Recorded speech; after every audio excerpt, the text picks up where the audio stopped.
Wait, are we rolling? Hello, fellow failures. Hi, I'm Awkward Noah, and if you clicked on this video, it's probably because your New Year's resolution falls flatter than my butt on the couch after binge watching Bridgerton for the second time, or because I forced you to watch this against your own free will and you're actually not interested in this at all. Hi, Mom. Either way, you're here now, so why not stick around for the ride? This week, my plan is to help you make better resolutions so we can actually stick to them. If you're anything like me, I can barely make it past the first week without giving in. Like this year, I was trying to eat better, and I've already caved and ordered McDonald's twice. Yeah, we're not starting out very good. But anyway, I've researched so you don't have to. I've compiled quick lists of do's and don'ts to help us when it comes to sticking to our goals. Now let's get into it. One of the first mistakes I'm totally guilty of is dreaming too big. Every new year that comes around, I like to imagine that I'll have a six-pack, be super rich, and be ultra famous. And every year, I'm left 10 pounds heavier with $11.72 in my pocket, and the only guy who recognizes me is the guy who delivers my pizza. Thanks for the free dipping sauces. Anyway, the reason I never achieve these is because I'm never specific enough. And that leads us to my first tip. Do start small. That's not to say we can't have lofty-ended goals, but if we're always reaching to things we're barely close to, we're gonna wind up letting ourselves down. That's why we need to break down our big dreams into smaller, achievable steps. So instead of wishing for a six-pack, I should be more specific and say, I'll be physically active for half an hour daily. And instead of hoping to be rich, I should start by handing out resumes. And as for fame, well, I'm here trying, aren't I? The point is, if you set smaller, more achievable goals, you're more likely to form good habits. The other part of starting small is, like me on a Monday still in bed, admitting you might not be ready yet. You can't make a lasting change unless you can truly believe that you can achieve it. If that sounds like you, it's good to start taking small steps until you feel ready. It's okay to wait a little longer, but you do need to start at some point. I believe in you. Which brings me to my next point. Don't please others. You know what Britney Spears didn't say? If you want a hot body, you better do it for someone else. If you're going to truly commit to a change, you're gonna have to put the work in for you and only you. One of the worst mistakes people can make is trying to make a change to prove others wrong. Your goals have to be to prove yourself right. Those other people probably don't even care. And even if they do care, it always feels better to do it for yourself first and then get to rub it in their faces later.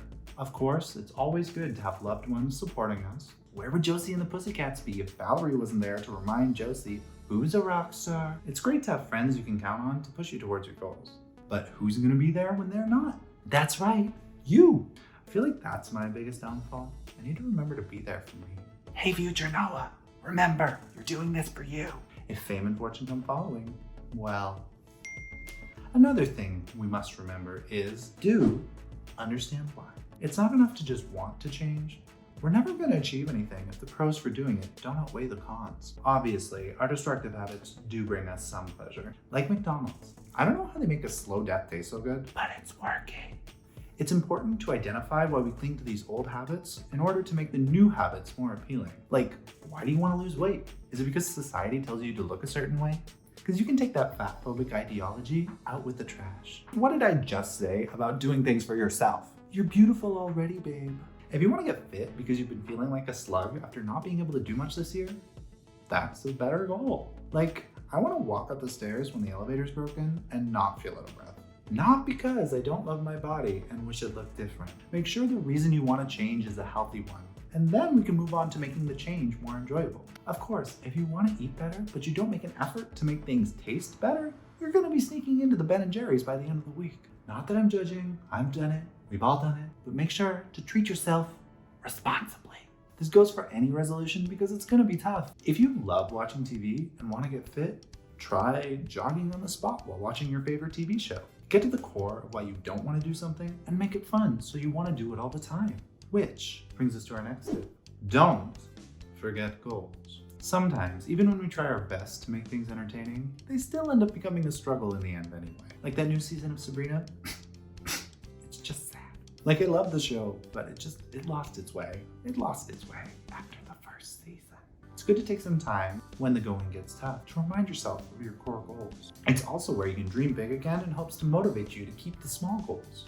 Speaking of small goals, it's always good to make to-do lists and plan in advance. For instance, if you know you're going to be busy and you don't have time to say, go to the gym, You could plan to use the stairs on your way to and from work to at least keep part of your goal. Take it from me, achieving anything is better than nothing at all. It's also good to set personal time limits and hold ourselves accountable. Or else, we might start a change and get stuck on the first few steps, which, again, is fine, but we have to push ourselves if we want to achieve the original goal. If, like Valentina not knowing the lyrics to Ariana Grande, you have trouble holding yourself accountable, it's good to find those who can hold you to your goals, like a teacher or a friend or your parents, anyone willing to check in and help when you need it.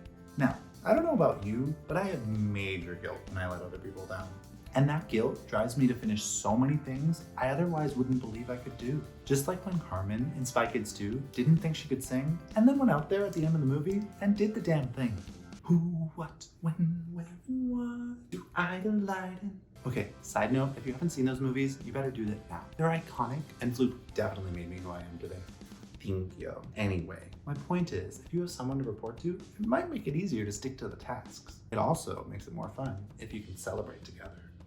Which brings me to my next point. Do reward yourself. It's difficult to make changes, even small ones that don't seem significant. You got through 1 week of eating better, treat yourself to a sweet snack.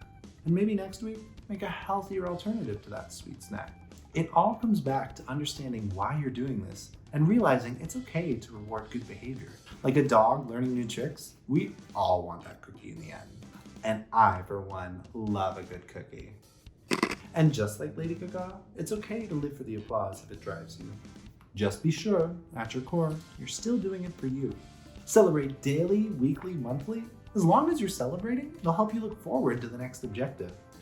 Now, I know everything is easier said than done, and we will likely mess up. Which brings us to our final point. Don't sweat mistakes. You know how many mistakes I've made during this video? It's normal to trip up, especially if we aren't easily motivated. Blunders are bound to happen as we are human and we do make mistakes. Contrary to Selena Gomez's hit song, Who Says, I have to side with Hannah Montana here and say, nobody's perfect. Sorry, Selena, I love you. The most important thing is that we learn from our failures. Understanding why we fail is how we can better prepare so we don't next time. The most important thing is that we pick ourselves up again and start trekking up that metaphorical mountain. Like Miley said, it's the climb. Keep on moving, keep climbing, keep the faith, baby. Selena was still right though. You've got every right to a beautiful life. And with that, we say goodbye. I hope this video helped you or was at least entertaining to watch. I'm Awkward Noah, and you can find me on Instagram, Tumblr, Facebook, all under Awkward Noah. If you like this, I'd hope if you could give it a like or at least share it with your friends. And feel free to subscribe, as my New Year's resolution was to put out videos every week, so you can hold me to it. See you next week. And this is the part where I need to find a cool outro. Bye.